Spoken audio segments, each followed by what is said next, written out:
Ladies and gentlemen, boys and girls, children of all ages, yesterday you received an assignment back that was working on division with decimals.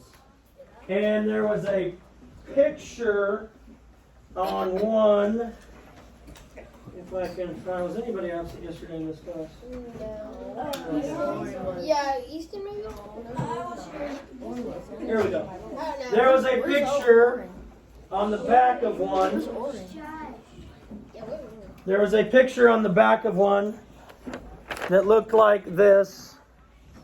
The top one here. Y'all remember that? Oh, yeah. Okay.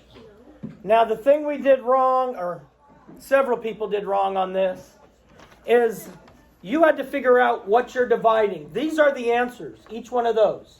So we divided this into 3 groups. Okay, this was divided into 3 groups. So a lot of people have that it was divided into 3 groups, but the answer is not what's in each group. The answer is the total number there are. If we look at this problem here, 8/10 is what we have total. 8/10, and it's being divided into 4 equal parts. Okay, that's how these are done. That's why I'm doing this lesson real quick right now, because I want you to have a memory of how these are done. Now you can probably look at the problem and figure out the answer. But sometimes you have to match the equation, like that assignment was, with the answer.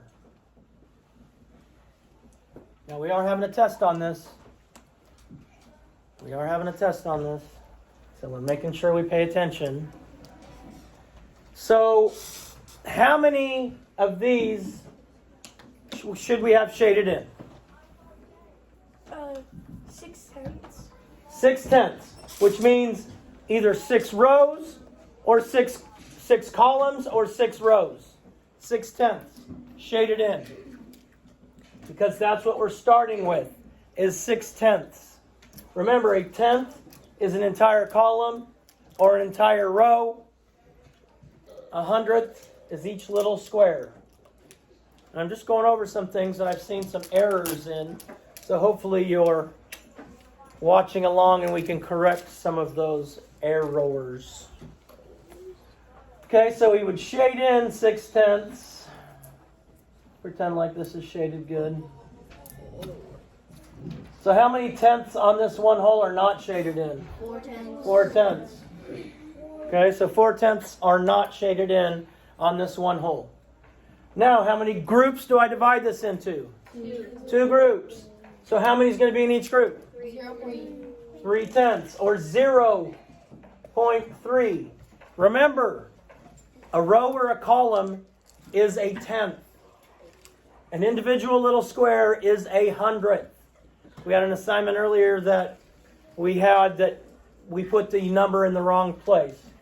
So if we're going to have 3 in each, because we divided it into 2, remember division is equal parts. Division is equal parts. So that's how it's going to look when we do it. Let's look at another one here.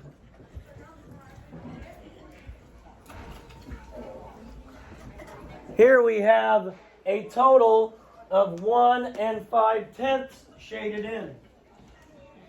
When you get the picture first, you have to identify how many total there are.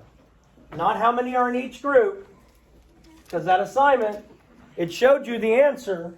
You had to figure out the total that there were.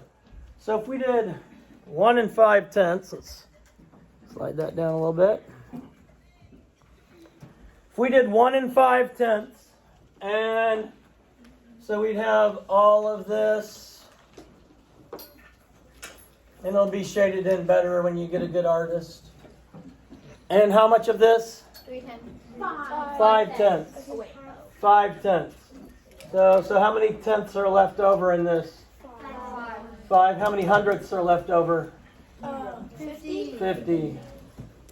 Okay, so we have 1 5/10.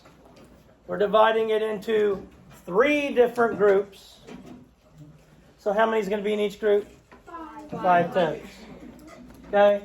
So easy. And so it's going to look something like that. But the main point I'm doing this is because when they spread it out, they divided by 3. About half of you picked the equation that had just the answer in it, divided by 3, not the total number that was being divided by 3. Peace out, people.